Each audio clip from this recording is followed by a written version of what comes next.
dernière édition de Métro News pour cette semaine. Madame, Monsieur, bonsoir. Bienvenue à chacun de vous. À la une de ce vendredi, le directeur général de la PNH, Vladimir Paraison, se décerne satisfait pour ses 100 premiers jours à la tête de l'institution policière, arguant que le climat sécuritaire s'est considérablement amélioré, notamment au centre-ville de Port-au-Prince. Dans l'intervalle, les attaques du gang de Savien ont fait cette semaine au moins 4 morts et de nombreux dégâts dans l'Artibonite. Des acteurs politiques continuent de réagir aux pressions exercées par des représentants diplomatiques des États-Unis et du Canada sur les membres du Conseil présidentiel de transition. Pour le responsable du parti Alternative Socialiste, Jean-Ynold Buteau, menacer de révoquer le visa d'un dirigeant politique comme moyen de pression paraît indigne et minable. Également à la une de ce vendredi, Joseph Félix Badiou, présenté comme l'un des suspects centraux dans le dossier de l'assassinat du président Jovenel Moïse, a été auditionné jeudi par le juge Denis Cyprien. L'audition s'est tenue après l'annulation de l'ordonnance du juge d'instruction Walter Oisser-Voltaire par la Cour d'appel de Port-au-Prince en raison d'irrégularités et d'insuffisances qui justifient une reprise complète de l'instruction.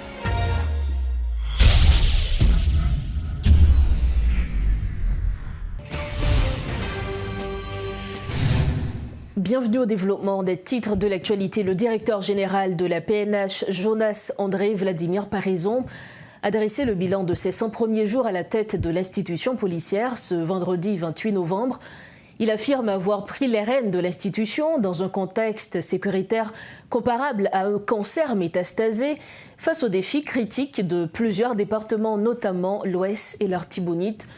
En moins de 100 jours, le climat sécuritaire s'est considérablement amélioré, affirme-t-il, pointant du doigt la reprise d'une bonne partie du centre-ville des mains des gangs, notamment dans les artères du Palais national ou encore au carrefour de l'aéroport, où la vie tend à reprendre. Son bilan est également marqué par une réorganisation structurelle de la PNH en vue de renforcer ses capacités opérationnelles. Suivez ce reportage signé Gerbijan et Claude Désir. 8 août au 28 novembre, 100 jours passés à la tête de la police nationale, André Jonas Vladimir Paraison affirme avoir pris les commandes de la PNH dans un contexte sécuritaire critique. Son constat est que pas moins de 5 départements s'écroulaient à son arrivée, dont l'Ouest et l'Artibonite. En 100 jours, la situation s'est considérablement améliorée, affirme le commandant en chef de la PNH. Actuellement, sous-rivé sous Delma, au cas où la vie commence à reprendre, jusque en bas viaduc. Nous pas qu'à goumak moun yo pour retourner Badelma. Mais cependant, nous travaillons matin midi à soir pour permettre que moun yo retourne la caille.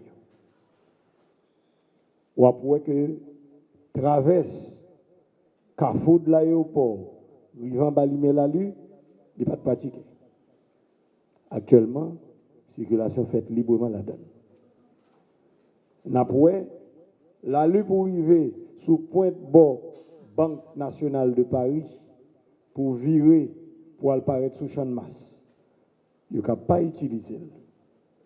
Mais nous faisons tout ça pour nous faire, pour permettre que nous remettions sous pied. La capitale était en état de siège jusqu'aux abords de Pétionville, fait remarquer Vladimir Paraison, qui signale une nette amélioration de la situation sécuritaire à Delma ou au Champ de Mars, dont certains accès ont été repris aux gangs. Concernant la situation à Kinskov également, le commandant de la PNH a vanté les efforts réalisés.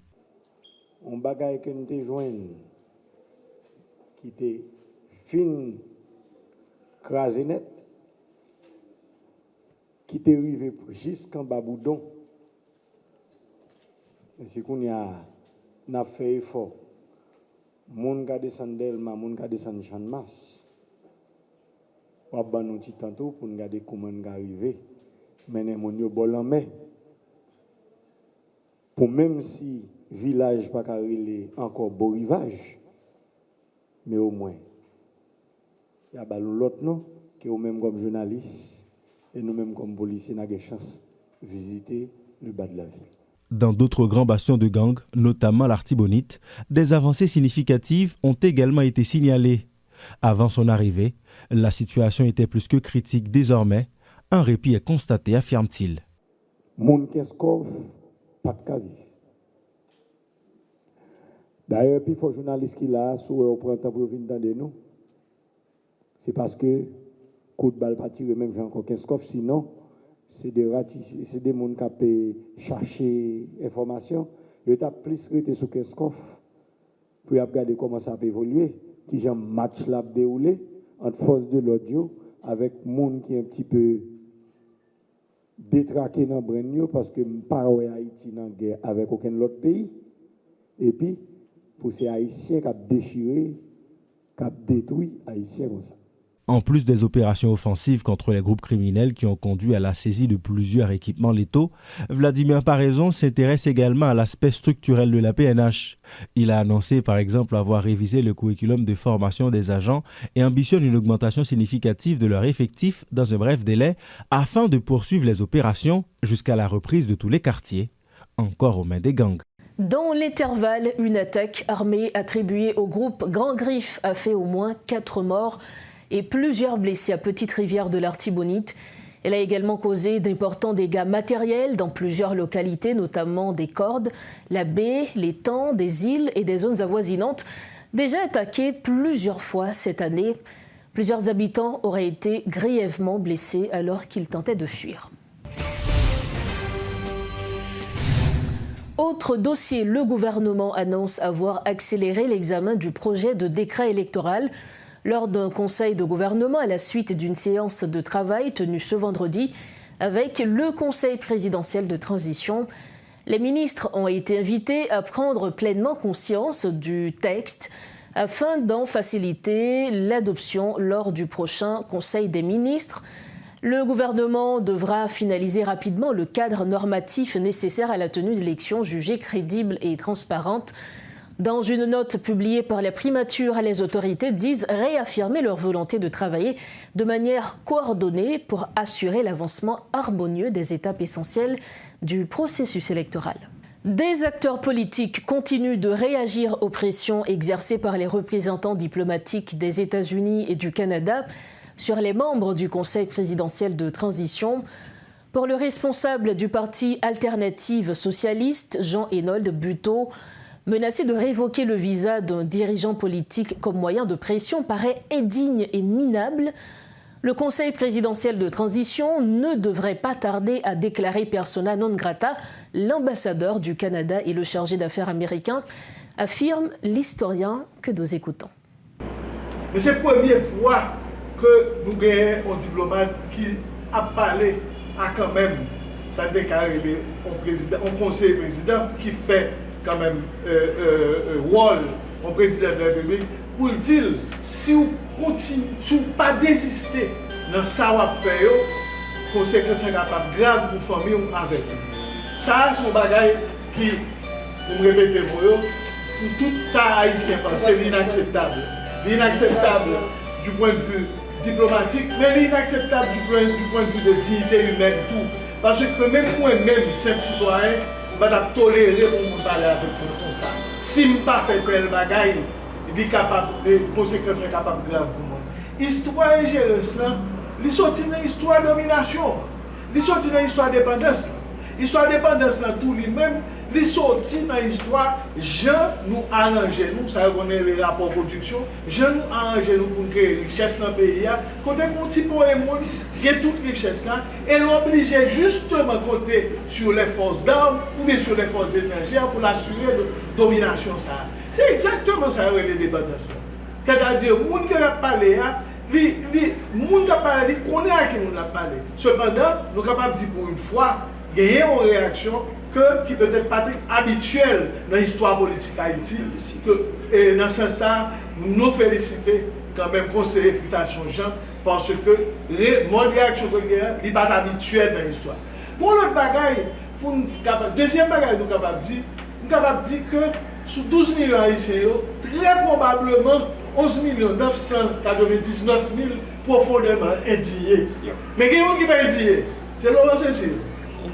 Dans l'aide qu'il fait, il n'y a pas de mot de solidarité pour Finchal. Toujours dans ce dossier, Smith Joseph, conseiller de Fritz Alphonse-Jean, s'interroge sur le soutien apporté par la communauté internationale au Premier ministre Alix Didier Fils-Aimé. Invité à la rubrique Le Point, il a reconnu les responsabilités du CPT de la crise actuelle, mais a affirmé que cette structure est contrôlée par des intérêts économiques soutenus par l'international. Suivez l'homme d'affaires Smith Joseph. Qui a préparé toute bagaille que vous avez là. Parce que KPTA, il y a des groupes économiques qui contrôlent. KPTA? Bien sûr, il y a des groupes économiques qui contrôlent. Ça a presque un mois. Tous les 9 conseillers ont fait une rencontre. Ils sont d'accord, ils ont dit que Didier ne peut pas remettre rien. Il faut que Didier aille. Ils sont tous les 9. Ils sont d'accord sur ça.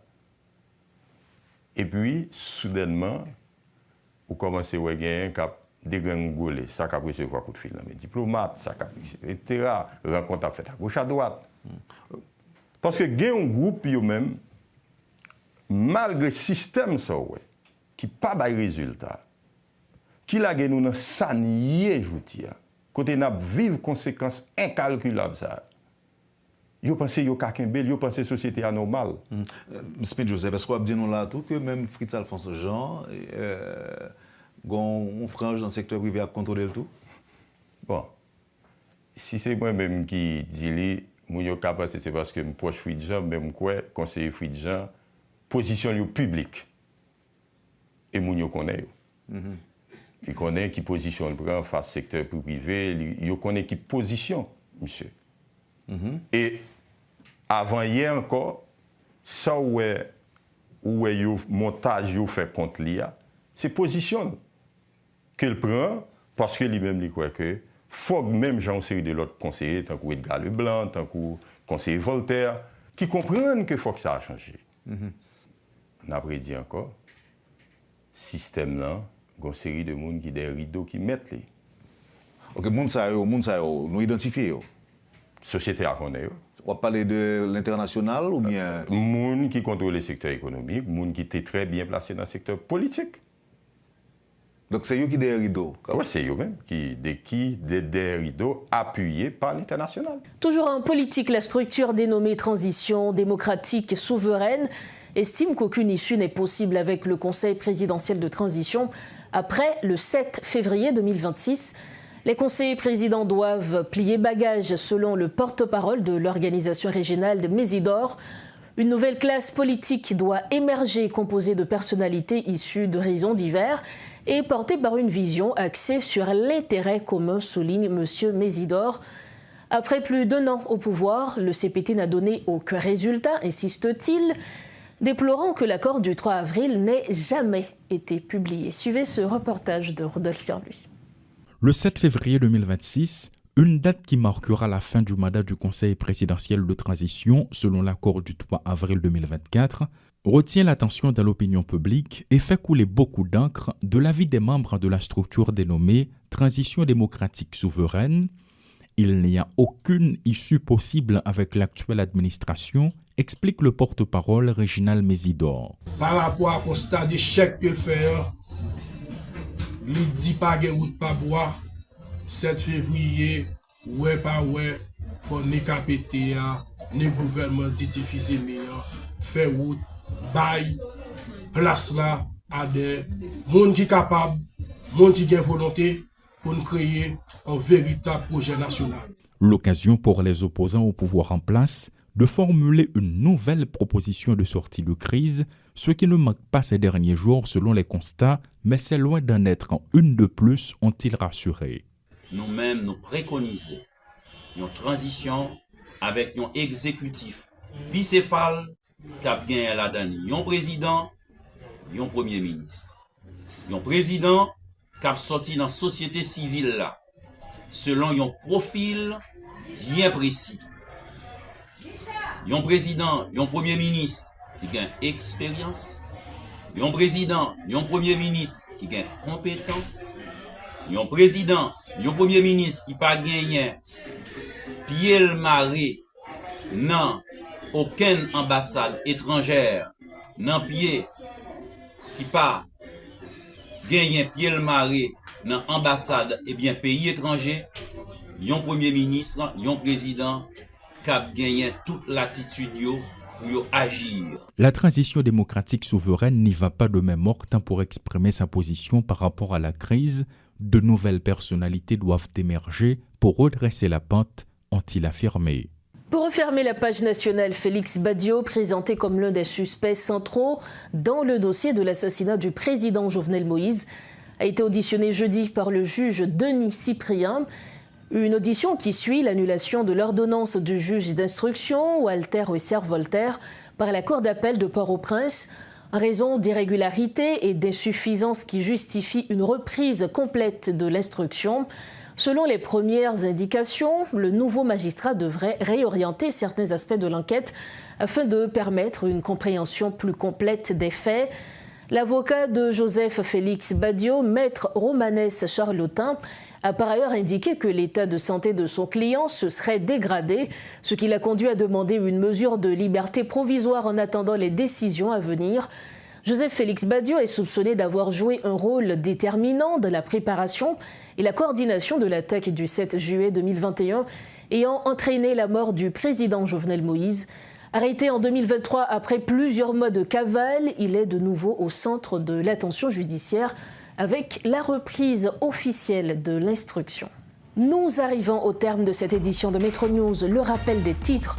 Le directeur général de la PNH, Vladimir Paraison, se décerne d'un satisfait pour ses 100 premiers jours à la tête de l'institution policière, arguant que le climat sécuritaire s'est considérablement amélioré, notamment au centre-ville, dont l'intervalle, les attaques du gang de Savien ont fait cette semaine au moins 4 morts et de nombreux dégâts de l'artillerie. Des acteurs politiques continuent de réagir aux pressions exercées par des représentants diplomatiques des États-Unis et du Canada sur les membres du Conseil présidentiel de transition. Pour le responsable du parti Alternative socialiste Jean-Hénold Buteau, menacer de révoquer le visa de dirigeants politiques comme moyen de pression paraît indigne et minable. Et puis Joseph Félix Badiot, présenté comme l'un des suspects centraux dans le dossier de l'assassinat du président Jovenel Moïse, a été auditionné jeudi par le juge Denis Cyprien. L'audition s'est tenue après l'annulation de l'ordonnance du juge d'instruction Walter Oisser-Voltaire par la Cour d'appel de Port-au-Prince en raison d'irrégularités et d'insuffisances qui justifient une reprise complète de l'instruction. C'est ainsi que nous refermons cette édition de Métro News. Merci de votre précieuse attention. Merci surtout de votre confiance. C'est le week-end. Profitez bien de la vie et surtout rejoignez-nous sains et saufs lundi prochain, toujours sur Métropole. Bonsoir et bon week-end.